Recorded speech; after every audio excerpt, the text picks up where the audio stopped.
that a Christmas Hi, tree? everyone. Sorry, go ahead. Sorry. Hi, John. Hi. Hi, Chris. Nice to meet you. I'm Gustavo Arismendi from SuperGeek Chile.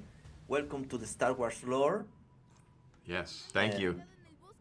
What was it like to take the saga back to its original premise of it being for 12-year-olds, as your Lucas said? That's right. Yeah, George Lucas did say that. I mean, it was really fun to be able to show the actual kids that are, playing these roles, to have them kind of experience Star Wars for the first time. Like, they weren't, they knew about Star Wars from, like, their dads talking about it, but, like, it was really new for them. So the expressions that you see on their faces in the show, that's basically exactly what George Lucas was talking about, like the feeling of seeing this whole new world for the first time. And is Skeleton Crew a product for new generations to create a bond with all fans? We hope so. Yeah. That's kind of the dream of the show, is that, because we have the perspective of these kids, it is a kind of natural way to come into learning about the galaxy. You don't have to know anything about the history or seen anything else to be able to follow the story and get invested with these characters. But at the same time, if you are a super fan and you know everything, it adds a new layer on top of it where you're kind of, more than the kids even know, and it Yeah. creates a sense of tension. Anything to add? No. No, it's really true. Like, that's sort of like our dream scenario, is to have someone who doesn't know anything about Star Wars watching this with someone who knows everything about Star Wars, and see what how that plays out. Mm-hmm. And as we see with Wim in the first episode, what was it like to play with the toys you grew up with?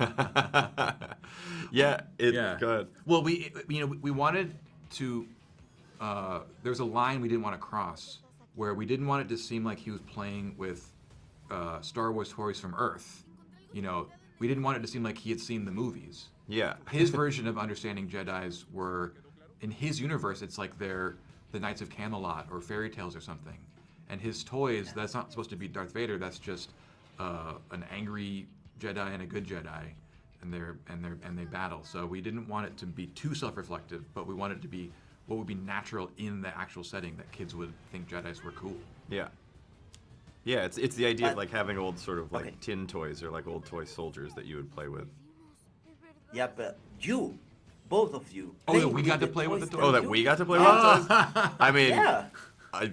we just like we just got to sort of see all the action figures for this show like pretty recently, and it was like, and the Legos, like it's insane. Like it makes it like feel even so much more real. Yeah. Even after making the whole show, it's like then you get to see like the Neil action figure. Yeah, and but making the show, in some ways, that did feel like this big elaborate game that you were playing with, moving the figures around, and what would they say? it doesn't really- it doesn't definitely feel like related to that. work. Yeah, Honestly, to be making a Star Wars show, it always feels like professional make believe. And last question: how different it is to work on a saga like Star Wars, following Marvel? Both of you. Yeah, I mean, for me, what's exciting and scary about Star Wars is we're entering into a world, but we're creating all brand new characters and telling a new story. Spider-Man was different because, Peter Parker exists. There's so many comics to draw from, and Peter Parker already existed. So like, there'd already been movies about Spider-Man and Peter Parker. So you're sort of retelling a story. This for us is brand new. So all that Spider-Man, that was just training for this. Yes, it was all training for this moment.